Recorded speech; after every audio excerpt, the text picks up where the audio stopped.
സങ്കീർത്തനം 146. കർത്താവ് മാത്രമാണ് രക്ഷകൻ. കർത്താവിനെ സ്തുതിക്കുവിൻ. എൻ്റെ ആത്മാവേ കർത്താവിനെ സ്തുതിക്കുക. ആയുഷ്കാലമത്രയും ഞാൻ കർത്താവിനെ സ്തുതിക്കും. ജീവിതകാലം മുഴുവൻ ഞാൻ എൻ്റെ ദൈവത്തിന് കീർത്തനം പാടും. രാജാക്കന്മാരിൽ സഹായിക്കാൻ കഴിവില്ലാത്ത മനുഷ്യപുത്രനിൽ ആശ്രയം വയ്ക്കരുത്. അവൻ മണ്ണിലേക്ക് മടങ്ങുന്നു. അന്ന് അവൻ്റെ പദ്ധതികൾ മണ്ണടിയുന്നു. യാക്കോബിൻ്റെ ദൈവം തുണയായിട്ടുള്ളവൻ, തൻ്റെ ദൈവമായ കർത്താവിൽ പ്രത്യാശ വയ്ക്കുന്നവൻ ഭാഗ്യവാൻ. അവിടുന്നാണ് ആകാശവും ഭൂമിയും സമുദ്രവും അവയിലുള്ള സമസ്തവും സൃഷ്ടിച്ചത്. അവിടുന്ന് എന്നേക്കും വിശ്വസ്തനാണ്. മർദ്ദിതർക്ക് അവിടുന്ന് നീതി നടത്തി കൊടുക്കുന്നു.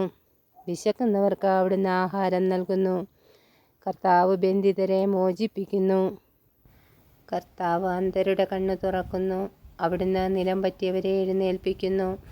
അവിടുന്ന് നീതിമാന്മാരെ സ്നേഹിക്കുന്നു. കർത്താവ് പരദേശികളെ പരിപാലിക്കുന്നു. വിധവകളെയും അനാഥരെയും സംരക്ഷിക്കുന്നു. എന്നാൽ ദുഷ്ടരുടെ വഴി അവിടുന്ന് നാശത്തിലെത്തിക്കുന്നു. കർത്താവ് എന്നേക്കും വാഴുന്നു. സിയോനെ, നിന്റെ ദൈവം തലമുറകളോളം വാഴും. കർത്താവിനെ സ്തുതിക്കുവിൻ.